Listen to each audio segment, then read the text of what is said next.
I love that we've kind of closed on also respecting cultural diversity.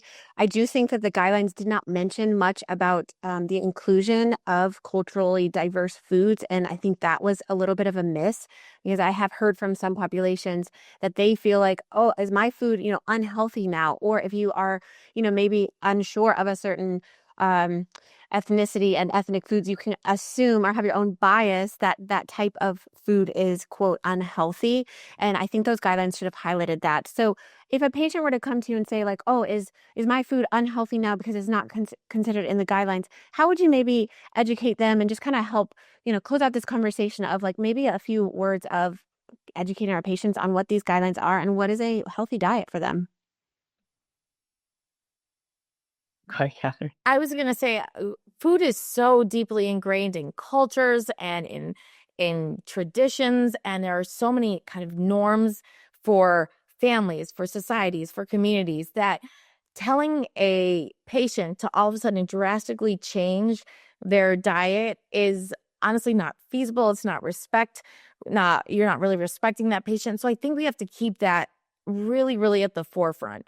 The important role that food plays in Viet said, quality of life, in family connectivity, in community connectivity, and whatnot. So I feel that really trying to work with your patient and find ways that you had mentioned doing swaps and not saying to that patient, you need to completely change your dietary pattern, but giving your current dietary pattern what maybe little modifications could we make or what could we add in.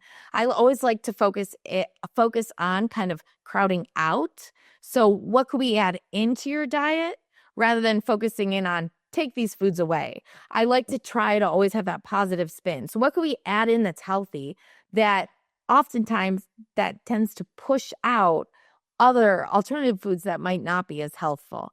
Another thing I always like to do is try to encourage patients to try like 50-50 mixes. So if a patient is consuming predominantly like white rice, and that's very much a staple of so many cultures in the US and across the globe, white rice is such a staple food.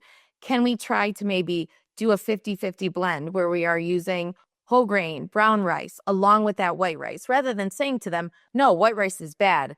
You can't eat that anymore. So really trying to work with that patient to see what they're willing to do personally and as a part of kind of their cultural identity, I think is really, really important.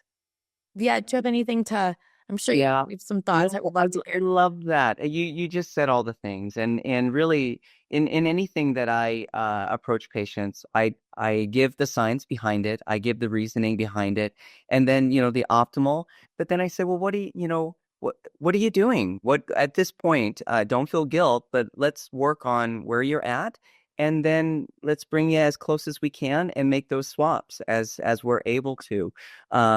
And patients want to be healthy. They want to live quality lives, and so if you give them the data and let them know what's optimal, they will start to say, okay, now I am curious about how to make change. And then you're able to work within that rather than just this is, I'm putting the hammer down, which never works for anyone. Viet and Catherine, thank you so much for sharing your perspective. This has been such a valuable conversation. I know our audience will glean so much from you guys, especially just bringing it all together to personalizing this nutrition advice, despite maybe what is optimal in these dietary guidelines, but really bringing it back to sitting across from that patient, getting curious about who they are, where they're from, and what they feel capable of, and just helping them make those very small baby step changes toward improving their health. So thank you for sharing your thoughts.